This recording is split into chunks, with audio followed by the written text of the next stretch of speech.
ආයිබෝවන් මගේ ආදරණීය යාළුවෝ හැමෝටම අදත් මගේ වීඩියෝ නරඹන්න එකතු වෙන ඔයාලා හැමෝම ආදරෙන් පිළිගන්නවා. ඉතින් අද ප්‍රධාන මාතෘකාවට ඉස්සෙල්ලා ඔයාලා ආයෙත් නැවතත් අහලා තිබුණ ප්‍රශ්නයකට කෙටියෙන්ම පිළිතුරක් දීලා යන්න. මොකද ඒ ප්‍රශ්න වලට උත්තර මගේ වීඩියෝ වල තියෙන නිසා.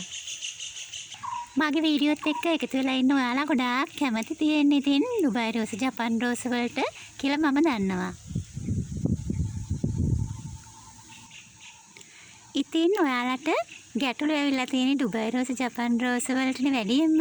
ඉතින් ඒ පිළිබඳව ගොඩාක් වීඩියෝ තියෙන නිසා ඉතින් ඕන්න මම මුලින්ම කෙටියෙන් හඳුන්වන්නම්. මේ ඩුබයි රෝස ජපන් රෝස වලට ප්‍රධානම හේතුව තමයි රෝගාබාධ ඇති වෙන්න පස් මිශ්‍රණය. ඔයාලා දන්නවනේ ඉතින් මගේ ඩුබයි රෝස ජපන් රෝස වලට විශේෂයෙන්ම ඩුබයි රෝස වලටත් විවිධ රෝගාබාධ ඇති වුණා. මම ඒ පිළිබඳවත් වලට සඳහන් කරානේ. ඔන්න ඊට පස්සේ ටක්කෙට මම හරි ගියව බෙහෙත් වර්ග ටිකත් මම මගේ වීඩියෝ වලින් අරන් ඇවිල්ලා තියෙනවා. ඉතින් ඔයාලට අපි පෙන්නපු මල්ලේ ආය එහෙම දිලිරා සාදන ඒ වගේම කොළ කොඩවීමේ රෝගය නිසාම කප්පාදු කරලා මම පිළියම් ඇදපු පැලෑටි ටික තමයි ඒ මල් දැන් මල් ලෝකයක් තියලා තියෙන්නේ.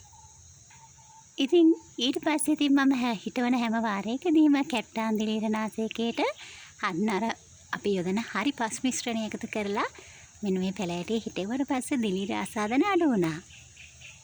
ඉතින් මේ පිළිබඳවත් මම වීඩියෝ වලින් අරන් ඇවිල්ලා තියෙනවා. ඊට පස්සේ ඉතින් කොළ කොඩවීමේ රෝගයටත් මම ටක්කෙටම මට හරි කිව්ව බෙහෙත ඔයාලට ඉදිරිපත් කරලා තියෙනවා වෙනම වීඩියෝ එකකින්. ඒක විස්තරත් තියෙනවා. ඉතින් මම ওই දෙකේම ලින්ක් එක දාලා තියන්නම් මගේ ආදරණීය යාළුවන්ට. ඒ ගැටලු ටික විසඳ ගන්න පුළුවන් වෙයි. මම හිතනවා මගේ වීඩියෝ එක මුලින්ම නරඹපු ඇයට වෙන්න ඕනේ. මගේ පසුගිය වීඩියෝ වලින් ගෙනාවු වැදගත් වීඩියෝ මගේ අරින් නැත්තේ.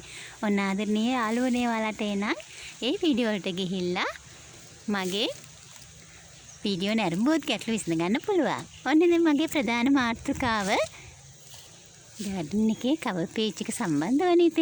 ඉතින් කවර් පේජ් එක සම්බන්ධව කියන්නේ ඉතින් අපිට ගාඩන් එකට තාප්පයක් අවශ්‍යමද? අපිට ගාඩන් එකට තාප්පයක් අවශ්‍යමද? ගාඩන් එකේ සුන්දරත්වය රඳව ගන්න. මම නම් කියනවා අවශ්‍යම නැහැ. මොකද අපිට ඕන තරම් ගාඩන් එකේ සුන්දරත්වය රැක ගන්න පුළුවන් විදිහ තියෙනවානේ. කවර් පේජ් එකකින් ගොඩාක් වෙලාට සුන්දරත්වයක් ඇති කරගන්න හරිම පහසුයි. ඉතින් අපි තාප්පයක් යොදන කොටත් නිවසේ සුන්දරත්වය ගොඩක් වැඩි වෙලා පේනවා. ඉතින් අපි තාප්පයකින් බලාපොරොත්තු වෙන්නේ අපේ නිවසේ ආරක්ෂාවනේ වැඩියෙන්ම. ඉතින් දැන් නම් ඉතින් තාප්පයකින් ගොඩක් වෙලාට වර්ණ ගන්නලා බලාපොරොත්තු වෙන්නේ ගාඩන් එකේ සුන්දරත්වය තව වැඩි කරගන්න. ඉතින් අපිට තාප්පයක් නැති අයට ඒක කරන්න බෑනේ. ඉතින් ඔන්න මං ඒ වෙනුවට යොදාගෙන තියෙන මෙන්න මේ වර්ණවත් පැලෑටියනේ. ඉතින් අද හොටෙල් වල පවා හරි ලස්සනට නිර්මාණාත්මකව විවිධ අයුරින් මෙන්න මේ පැලෑටිය වවලා තියෙන්නේ. ඉතින් මමත් ඉතින් මගේ ගාඩන් එකේ කවර් පේජ් එක විදියට මෙන්න මේ පැලෑටිය යොදාගෙන තියෙනවා. ඉතින් මට තාප්පයක් නැහැ කියලා මගේ ගාඩන් එකේ සුන්දරත්වය අඩු වෙලා නැහැ. ඉතින් ඔයාලටත් ඒක නිසා පුළුවන් තාප්පයක් නැහැ කියලා අදහැරි වෙන්න අවශ්‍ය නැහැ. ගාඩන් එකේ සුන්දරත්වය වෙනදටත් වැඩි කරගන්න මෙන්න මේ වගේ පැලෑටි වලින් පුළුවන්. ඉතින් වර්ණවත් පැලෑටි කියලා එහෙම නැහැ. ක්‍රෝටන් වර්ග වුණත් පුළුවන්. ඉතින් සමහර ප්‍රදේශවල අනුව ක්‍රෝටන් උනත් නඩත්තු කරන්න අමාරුනේ. ඉතින් මේ පැලෑටිය හරිම පහසුයි නඩත්තු කරන්න. ඉතින් ජලය වැඩි ප්‍රමාණයක් අවශ්‍ය වෙන්නෙත් නැහනේ. ඉතින් අද හොටෙල් වල පවා ලස්සනට යොදාගෙන තියෙනවා මේ පැලෑටිය. ඒකයි ඉතින් මගේ ගාඩන් එක පුරාවටම මම මේ පැලෑටිය යොදාගෙන තියෙන්නේ. ඉතින් අපි තාප්පයක් දැම්මම ටිකක් වෙලාවට නිවසේ සුන්දරත්වය නරඹන්න ඉතින් අපිට ඇතුළටම ඇවිල්ලා බලන්න එපා ගාඩන් එකට. ඉතින් එහෙම අවශ්‍ය නැහැ. පිටින් එන එක්කනට පිටට ඉඳලාම නිවසේ සුන්දරත්වය ගාඩන් එකේ සුන්දරත්වය විඳ ගන්න පුළුවන් වෙනවා. ඉතින් ඒක නිසා අපිට පුළුවන් අපිට හැකි අයුරින් ගාඩන් එකේ සුන්දරත්වය වැඩි කරගන්න මෙන්න මේ වගේ දේවල් කරන්න. ඉතින් කවර් පේජ් එකට උදව්වක් විදියට ඔන්න ඉතින් මෙන්න මේ පැලෑටිය යොදාගත්තොත් ඔයාලගේ ගාඩන් එක සුන්දර කරගන්න වැඩි වෙලාවක් යන්නේ නැතුව යයි. ඉතින් වැඩි දින ගාණක් යන්නේ නැහැ. මාස දෙකකින් වගේ කෙටි කාලයකින් මේ වගේ ලස්සනට මේ පැලෑටි වර්ධනය කරගන්න පුළුවන් නේ. ඉතින් මම ඒක නිසා ගොඩක් වෙලාවට මේ පැලෑටියෙන් තමයි මගේ ගාර්ඩන් එකේ සුන්දරත්වය වැඩි කරගෙන තියෙන්නේ. ඉතින් ඔයාලටත් මම හිතනවා පුංචි හරි උදව්වක් වෙයි. මගේ ගාර්ඩන් එක පුරාවටම මේ පැලෑටිය තමයි වටේ මම කවර් පේජ් එක විතර යොදාගෙන තියෙන්නේ. ඉතින් සමහර දවස්වලට කාලෙන් කාලෙට වෙනස් වෙනවා. මම කවර් පේජ් එක විදියට දාස්පතිය ආයකුත් යොදා ගන්නවනේ. ඉතින් මේ කාලෙට ටිකක් අමාරු නිසා පොඩ්ඩක් මම මේ සැරේ නම් දාස්පතිය ආය පොඩ්ඩකට නතර කරා. මේ දවස්වල දාස්පතිය වල වතුර රඳව ගන්න හරිම අමාරු නිසා.